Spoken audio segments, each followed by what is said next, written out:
જૂનાગઢના દામોદર કુંડ ખાતે પ્રવેશબંધી હટાવવા માંગ. દામોદર કુંડમાં લોકોની અવરજવર પર પ્રતિબંધ મુકાતા શ્રદ્ધાળુઓમાં રોષ. દરરોજ હજારોની સંખ્યામાં લોકો ધાર્મિક વિધિ માટે આવે છે. પૂરની પરિસ્થિતિ દરમિયાન જ પ્રતિબંધ મૂકવા માંગ.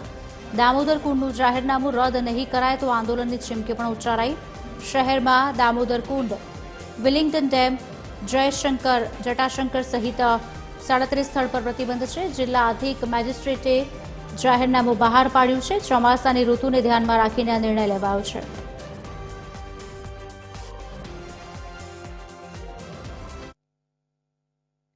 આજે એક દુઃખ સાથે એક વેદના વ્યક્ત કરું છું કે ગઈકાલે વહીવટી તંત્ર દ્વારા એક આદેશ બહાર પાડવામાં આવ્યો કે એમાં જળાશયો ઉપર પ્રતિબંધ, એમાં દામોદર કુંડનો પણ સમાવેશ કરવામાં આવ્યો છે. દુઃખની વસ્તુ એ છે કે જળાશયોમાં દામોદર કુંડને ગણી ન શકાય. આ છે તીર્થ ક્ષેત્ર છે, એટલે તીર્થ ક્ષેત્રનો મહિમા અલગ હોય. એમાં ખાસ કરીને શ્રાવણ ભાદરો, આમ તો દામોદર કુંડનું મહત્વ 12 માસ હોય છે, છતાં આ જે મહિનાઓ છે શ્રાવણ ભાદરો, એમાં વિશેષ સંખ્યામાં ભાવિકો આ તીર્થે ઉમટી પડતા હોય.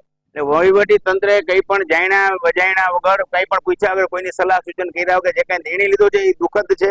કલેક્ટર દ્વારા જે જાહેરનામું બહાર પાડવામાં આવેલું છે એ તંત્રએ જોયા વિચાર્યા વગર સીધા જાહેરનામું બહાર પાડી દેવામાં આવેલું છે.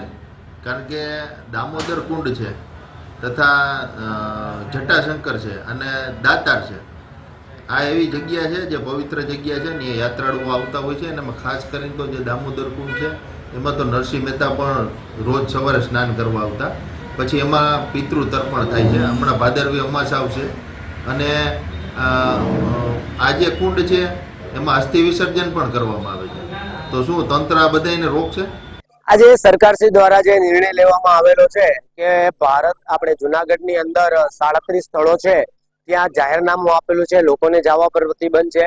યોગ્ય નિર્ણય હશે, લોકોના હિત માટે હશે સરકારશ્રી દ્વારા, પણ આ નિર્ણયને ક્યાંક અંશે માં પરિવર્તનની જરૂર છે. કારણ કે પહેલા તો અત્યારે એટલો બધો પ્રવાહ કે વરસાદ નથી કે તેની અંદર કોઈ તકલીફ પડે. દામોદર કુંડમાં જે પ્રતિબંધ રાખેલો છે એ હટાવવો જોઈએ. એ બધાના પિતૃ તર્પણ અહીંયા થાય છે, એટલા માટે દામોદર કુંડ આસ્થાનું જે પ્રતીક છે ત્યાં મેન અહીંયાથી જ અસ્થિ પધરાવાનું, આજુબાજુના ગામનું બધું અહીંયા જ છે. લાંબા રૂટ ઉપર જઈ ન શકે, એટલે અહીંયા પ્રતિબંધ હોવો ન જોઈએ.